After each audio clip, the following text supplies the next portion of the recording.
Hello viewers, আশা করি সকলে ভালো আছেন। আজকের এই ভিডিওটি খুবই গুরুত্বপূর্ণ হতে যাচ্ছে, কারণ আজকের এই ভিডিওতে দেখাবো কিভাবে আপনারা অ্যাকাউন্টিংয়ের খুবই পপুলার একটি সফটওয়্যার, যার নাম হচ্ছে ট্যালি ইআরপি 9। ট্যালি ইআরপির মধ্যে দুটা সফটওয়্যার হয়ে থাকে, একটি হচ্ছে ট্যালি ইআরপি 9 আর একটি হচ্ছে ট্যালি প্রাইম। তো আমরা মূলত ট্যালি ইআরপি দিয়েই আজকের ভিডিওটি শুরু করতে চাচ্ছি। তো আপনারা অনেকেই যারা অ্যাকাউন্টিং বা বিজনেস রিলেটেড কোনো জবে আছেন বা আপনারা এই রিলেটেড কোনো জবে ঢুকতে চান, তাদের কিন্তু অবশ্যই এই সফটওয়্যারটি জানা থাকা উচিত। আজকের এই ভিডিওতে আশা করি আপনারা অনেক কিছু শিখতে পারবেন। এই সফটওয়্যারটি নিয়েই আজকের ভিডিওতে আলোচনা করা হবে। তো চলুন শুরু করা যাক। আমার নাম হচ্ছে সুমিত দাস জয়। আপনাদের স্বাগত জানাচ্ছি আমার ইউটিউব চ্যানেলে, সুমিত দাস জয় ইউটিউব চ্যানেল। ভিডিওটি যদি ভালো লেগে থাকে অবশ্যই চ্যানেলটি সাবস্ক্রাইব করে বেল আইকনটি প্রেস করে পাশে থাকবেন। তো প্রথমে আমরা এই সফটওয়্যারটির ভিতরে ঢুকি। তো দেখেন, এই সফটওয়্যারটি ওপেন করছি। তো ওপেন করার সাথে সাথে আপনারা এরকম একটি ইন্টারফেস দেখতে পাবেন। আমরা বড় করে নিই। এখন এখানে আপনাদের এই সফটওয়্যারটি মূলত পেইড ভার্সন হয়ে থাকে। আপনারা জানবেন হয়তো অনেক বড় বড় কোম্পানি এই সফটওয়্যারটি ইউজ করার জন্য নির্দিষ্ট একটি ফি দিয়ে থাকে, যেটা বাৎসরিক হয়ে থাকে, রিনিউয়াল ফি।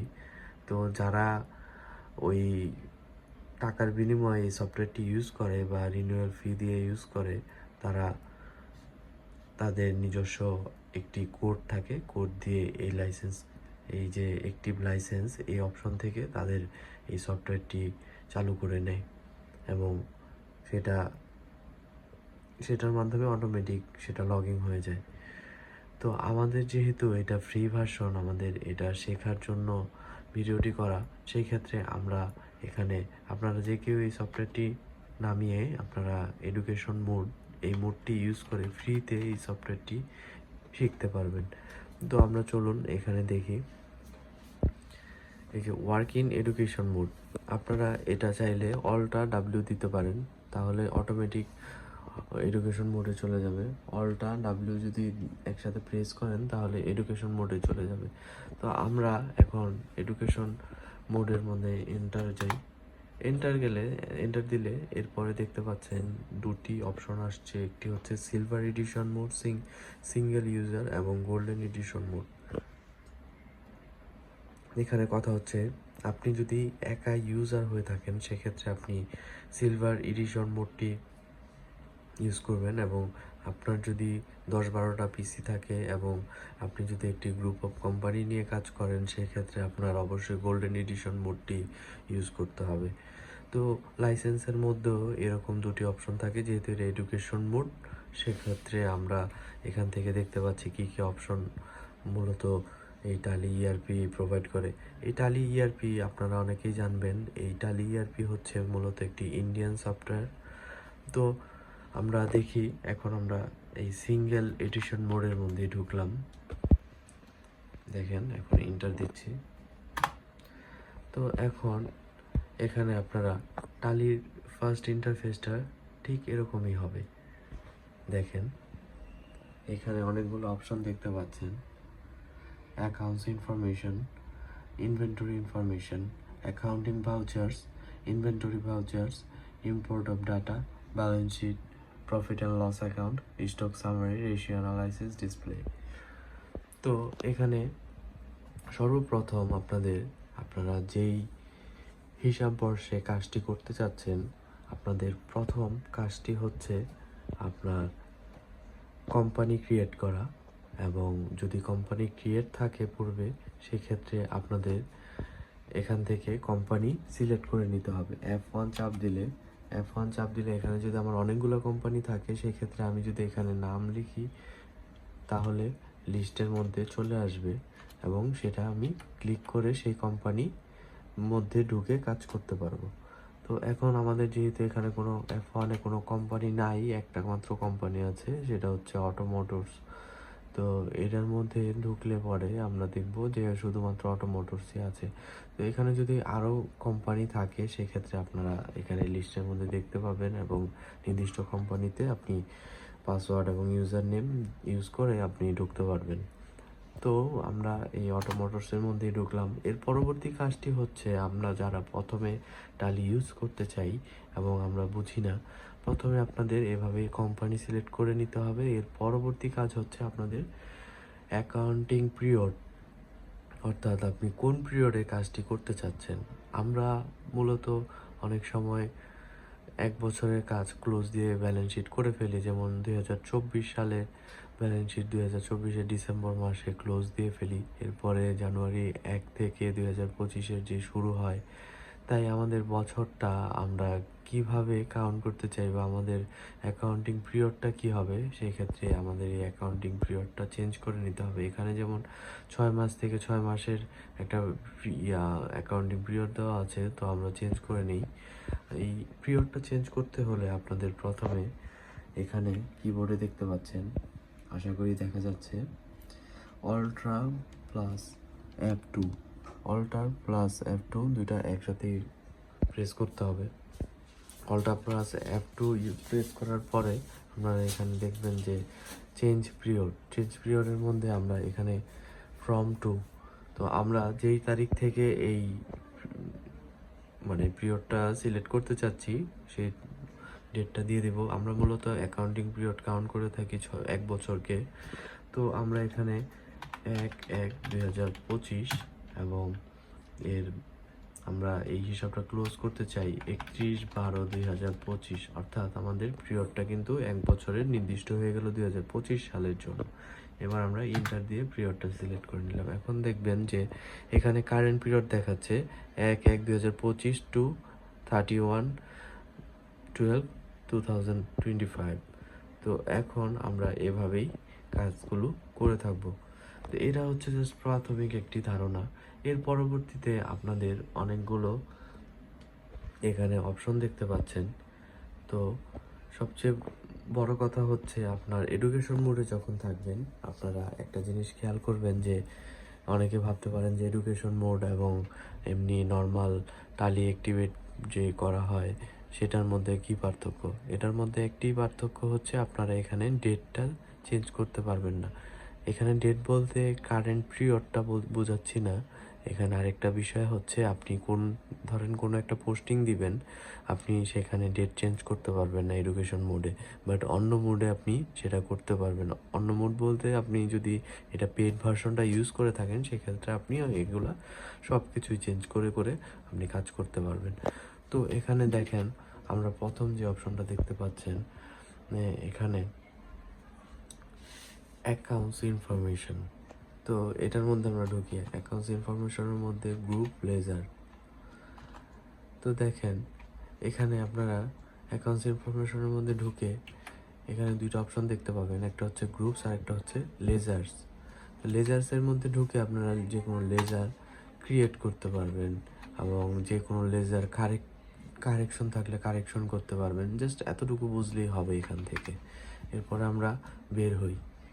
তো এখন আমরা যদি এখান থেকে বের হতে যাই, অনেকেই জানে না টালিতে কিভাবে মূলত ইআরপি, তারপরে আপনার এই ইআরপি টাইপ সফটওয়্যারগুলোতে এই বের হতে হলে বা ব্যাগে যেতে হলে আপনারা অনেকেই হয়তো জানেন না, এই স্কেপটা ইউজ করতে হবে। স্কেপ ইউজ করে আপনাদের ব্যাগে যেতে হবে। তো এখানে স্কেপ ইউজ করলাম, আমরা আবার ব্যাগে যাচ্ছি। তো প্রথমটা আমরা দেখলাম। এরপরে ইনভেন্টরির মধ্যে আপনারা দেখবেন stock group, stock items, unit of measure, voucher types. তো এইখানে এগুলো আপাতত লাগবে না আপনাদের, জাস্ট এতটুকু দেখে রাখেন। এখন এটা খুবই ইম্পর্টেন্ট, ট্রানজেকশনস। তো আপনারা ধরেন কোনো একটা প্রতিষ্ঠানের আপনাদের দৈনিক একটি ট্রানজেকশন হবে, সেটা তো স্বাভাবিক। ধরেন কোনো খরচ হচ্ছে বা আপনি কাউকে পেমেন্ট করছেন, তো এই রেকর্ডগুলো আপনারা টালির মধ্যে রাখবেন কি করে?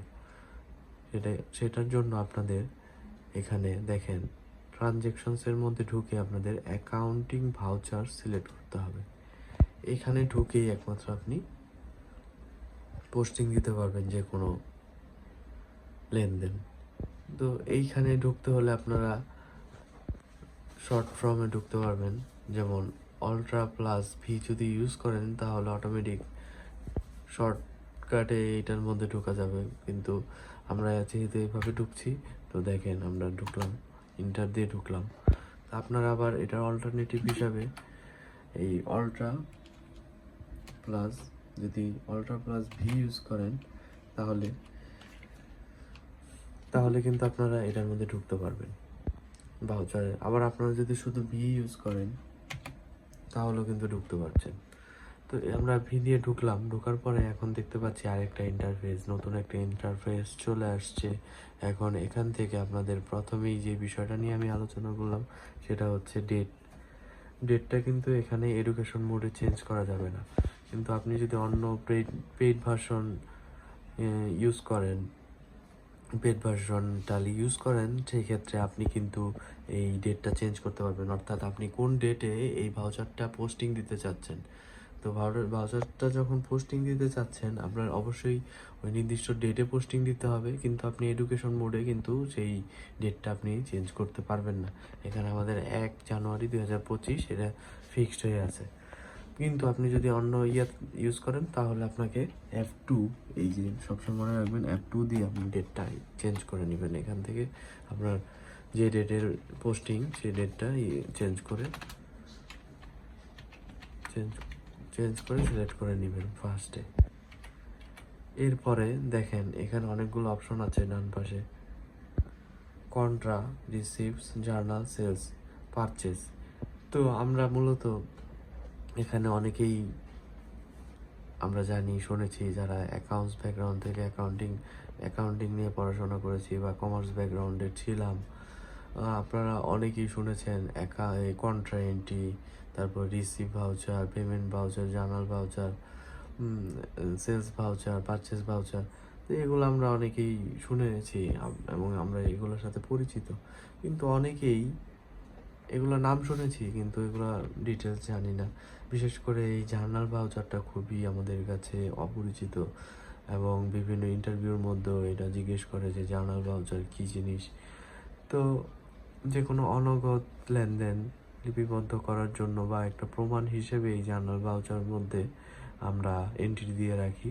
তো আমরা দেখি এইখানে আমরা জার্নাল ভাউচারটাই সিলেক্ট করি। তো এখন জার্নাল ভাউচারে সিলেক্ট করার জন্য বা ঢোকার জন্য আমাদের সর্বপ্রথম কি করতে হবে, F7, কিবোর্ড থেকে F7 প্রেস করতে হবে। তো আমরা F7 প্রেস করলাম, দেখেন এখন কিন্তু চেঞ্জ হয়ে গেছে, এখন এরকম আসবে। তো এখন আমরা একটা পোস্টিং দিতে চাই, সেই ক্ষেত্রে কিভাবে পোস্টিংটা দিব। তো প্রথমে আপনাদের কিছু কনফিগারেশন সেটিং করে নিতে হবে, যেমন ভাই হয়ে আছে, আমরা কিন্তু বাই টু এগুলোর সাথে খুব বেশি পরিচিত না, অনেকেই এগুলো শুনেও নাই, এরকম আছে। তো আমাদের এটা কি করতে হবে, এই বাই আর টুটাকে আমরা চেঞ্জ করে নেব। তো এটা চেঞ্জ করতে হলে আমাদের কি করতে হবে, F12 প্রেস করতে হবে, F12 কনফিগারেশন, F12 প্রেস করতে হবে, কন্ট্রোল F12 যদি দেন তাহলে হবে F12, যেটা কনফিগারেশনের মধ্যে গেলাম। এখন দেখেন কনফিগারেশনের মধ্যে এখানে একটা অপশন আসছে বা ইন্টারফেস চলে আসছে, journal configurations, skip data field in create mode, yes দেওয়া আছে, use credit debit instead of to or by during entry. তো এই যে আমরা ক্রেডিট এবং ডেবিটের পরিবর্তে টু এবং বাই ইউজ করা হচ্ছে, কিন্তু আমরা কিন্তু টু এবং বাই খুব বেশি ইউজ টু না, সেক্ষেত্রে আমাদের এটা চেঞ্জ করে ডেবিট ক্রেডিট করে নিলে ভালো হয়। তো আমরা ইউজ করে নেই। এটা ইউজ করতে হলে শুধু ওয়াই প্রেস করলেই হবে, ইউজ করে নিলাম।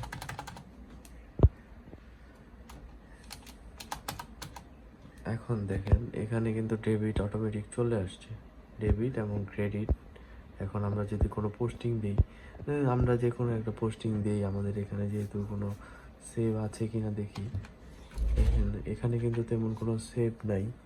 তো আমরা পারচেস যে কোনো কিছু ডেবিট করলাম, ধরলাম পারচেস ডেবিট করলাম, আমি ডেবিট করে অ্যামাউন্ট দিলাম 10,000 দেওয়ার পরে ক্রেডিট, এখানে ক্রেডিট করতে হলে এখন দেখেন যে ডেবিট যে অপশনটা, ডেবিটের মধ্যে আমরা পারচেস ডেবিট করলাম 10,000।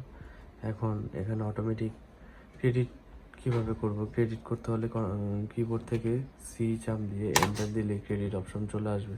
এখন যেহেতু আমাদের এখানে ক্রেডিট ভাউচার লেজার ক্রিয়েট করা নেই, লেজার ক্রিয়েট করে নিতে হয় আগে। তো আমরা যে কোনোটাকে ক্রেডিট করলাম 10,000। তো এখন এইভাবে যদি আমরা করি, সেই ক্ষেত্রে আমরা যে নিচে যে ন্যারেশনটা দেখতে পাচ্ছেন, এখানে আমরা আমাদের কাজের সুবিধার জন্য আমরা এইভাবে লিখে দিব চেক নং ধরেন 0007722।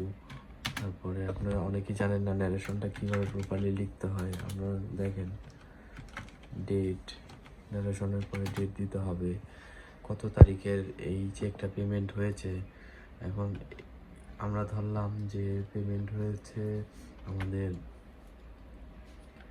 1/1/2025। এখন আমরা কার কাছে পেমেন্ট করেছি, এরকম কি আপনারা যদি কোনো লেনদেন করে থাকেন সেটার অনুযায়ী আপনারা এখানে লিখবেন। তো আমরা লিখলাম যে আমরা ধরলাম যে কোনো একটা পার্টিকে পেমেন্ট করলাম, অ্যামাউন্ট ডেবিটেড অথবা পেড টু অথবা ইন ফেভার অফ। আপনারা এইভাবে লিখে ইন ফেভার অফ, যেমন যে কোনো একটা প্রতিষ্ঠানের নাম দিলাম, এস কর্পোরেশন লিমিটেড দিলাম,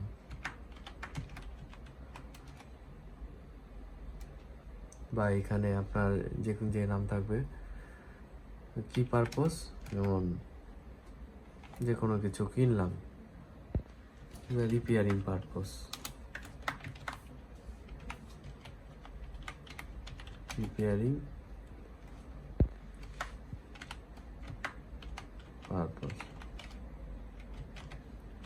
এইভাবে একটা ন্যারেশন লিখে এখানে আপনারা আরো অ্যাড করতে পারবেন বিল নাম্বার, বিল ডেট ইত্যাদি। আপনারা যে কোনো কিছু এখানে অ্যাড করে আপনারা এই ভাউচারটা সেভ করে রাখতে পারেন। এখানে এভাবে এন্টার দিলে এই যে অ্যাকসেপ্ট ইয়েস দিবেন, সেভ হয়ে গেছে। এখন দেখেন আমরা এই ব্যাগে গেলাম, ব্যাগে যেতে হলে স্কিপ দিয়ে ব্যাগে যেতে হবে। ব্যাগে যাওয়ার পরে আমরা আবার ডিতে যাই, যেহেতু আমরা যদি কোনো এন্ট্রি দেওয়ার পরে সেটা আবার দেখতে চাই, সেই ক্ষেত্রে আমরা দুইভাবে দেখতে পারি, একটি হচ্ছে লেজারের ভিতরে গিয়ে, আরেকটি হচ্ছে ডিসপ্লের ভিতরে গিয়ে। ডিসপ্লের ভিতরে যাওয়ার জন্য আমাদের কিবোর্ড থেকে এই ফার্স্ট যে ইন্টারফেসটা ছিল এখানে এসে ডিতে প্রেস করতে হবে দুইবার। ডিতে প্রেস করার পরে এখন দেখতে পাচ্ছেন এই যে আমরা যে এন্ট্রিটা দিয়েছি পারচেজ ডেবিট করে 10,000 টাকা, এটা কিন্তু এখানে চলে আসছে। এইভাবে আমরা যদি আরেকটা এন্ট্রি দেই, আবার এন্ট্রি দেওয়ার জন্য আমাদের কি করতে হবে, কিবোর্ড থেকে ভি প্রেস করতে হবে। বড় হাতের ভিটা প্রেস করলে আমরা এরকম আরেকটা চলে আসবে। এখন যে কোনো একটা, যেহেতু আমাদের লেজার ক্রিয়েট করা নেই, আমরা প্রফিট লস একটা পেয়েছি, এটাকে আমরা ডেবিট করে আমরা এখানে আমরা 5 লাখ টাকা ডেবিট করলাম, আবার ক্রেডিট করলাম, এবার ক্যাপিটাল ক্রেডিট করলাম। যে কোনো এখানে আপনারা জার্নালের নিয়ম অনুযায়ী আপনারা ডেবিট ক্রেডিট করবেন। এখানে যেহেতু আমার এডুকেশন মোডে ভাউচার লেজার ক্রিয়েট করা নেই, সেই ক্ষেত্রে আমি আপনাদের বোঝানোর জন্য এটা করছি। এরকম করে আপনারা সেম প্রসেসে চেক নং চেক নং, ডেট ইত্যাদি দিয়ে আপনারা এই ভাউচারটা সেভ করে নেবেন, ইয়েস দিয়ে সেভ করে নেবেন। তো এখন দেখেন আমরা যদি ডিতে ঢুকি, ডিতে দুইবার প্রেস করব, এই যে দেখেন দুইটা পোস্টিং কিন্তু চলে আসছে। খুব সহজে আপনারা পোস্টিং এভাবে দিতে পারবেন, খুবই সহজ। আশা করি ভিডিওটি যদি ভালো মতো দেখেন তাহলে আর টালির প্রবলেম হবে না, আশা করা যায়, মানে কাজ চালিয়ে নিতে পারবেন। তো আপনাদের এখানে দুইটা জিনিস দেখতে পাচ্ছেন, একটা পারচেজ আর একটা এই যে আমরা এই দুইটা তো কিছুক্ষণ আগে পোস্টিং দিলাম। এখন এই দুইটাকে আমরা যদি এটাকেই ধরলাম, এটাকে যদি আমরা প্রিন্ট করতে চাই, আমাদের অনেক সময় এই সফট কপির পাশাপাশি হার্ড কপিও আমাদের মেনটেন করে রাখতে হয় কাজের সুবিধার জন্য। তো সেই ক্ষেত্রে আমরা কিভাবে এটাকে প্রিন্ট করব? তো এটাকে প্রিন্ট করতে হলে প্রথমে আপনাদের কিবোর্ডের অল্টার এবং কিবোর্ড থেকে অল্টার এবং পি প্রেস করতে হবে, অল্টার এবং পি প্রেস করতে হবে। প্রেস করার পরে আপনারা দেখতে পাচ্ছেন এখানে একটা ইন্টারফেস চলে আসছে ভাউচার প্রিন্টিং। ভাউচার প্রিন্টিংয়ের মধ্যে অনেকগুলা অপশন দেখতে পাচ্ছেন। আমরা এগুলো কিছুই করব না, আমরা যাব এখানে যাব। এখানে যাওয়ার পরে আমরা প্রথমে ভিউ উইথ ভিউটা প্রেস করে নিব, কারণ এটা করা থাকলে আপনারা প্রিন্টের আগে আপনারা এটা দেখতে পাবেন ভাউচারটা। এরপরে আপনাদের কনফিগারেশনে যাবেন, এখানে দেখেন আমরা যদি অনেকেই ডট প্রিন্টারে প্রিন্ট দিয়ে থাকি, আবার অনেকেই নর্মাল প্রিন্টারে প্রিন্ট দিই। আপনারা যারা ডট প্রিন্টারে প্রিন্ট দেন তাদের ভাউচারের সাইজ মূলত হয়ে থাকে 5.50 এবং হাইট হয়ে থাকে হাইট হয়ে থাকে 5.50 এবং ওয়াইড হয়ে থাকে 8.25, এরকমটা হয়ে থাকে। এভাবে আপনারা সেভ করে নেবেন এবং এটা আপনারা এখন ইয়েস দিই, দেখেন এটা কিন্তু একটা ভাউচার চলে আসছে। এখন যদি আমরা পি দিই, এইভাবে আপনারা এই যাওয়ার পরে প্রিন্টারে গিয়ে প্রিন্টার সিলেক্ট করে তারপরে আপনারা এভাবে প্রিন্ট দিয়ে নেবেন। তো খুব সহজে এইভাবে আপনারা টালি ইউজ করতে পারবেন। তো আশা করি আপনাদের ভিডিওটি ভালো লেগেছে। আজকে এই পর্যন্তই। আপনারা যারা বুঝতে পারেননি বা বুঝতে সমস্যা হয়েছে আপনারা অবশ্যই কমেন্ট করবেন, এবং কোন বিষয়টি জানতে চান, যে কোনো টালি ইআরপি হোক, টালি প্রাইম হোক, যে কোনো সফটওয়্যার অ্যাকাউন্টিং রিলেটেড যে কোনো সফটওয়্যার আপনারা যদি জানতে চান আমার সাথে যোগাযোগ করতে পারেন, এবং কমেন্ট করবেন অবশ্যই যদি ভিডিওটি ভালো লেগে থাকে। ধন্যবাদ সবাইকে ভিডিওটি পুরোপুরি দেখার জন্য।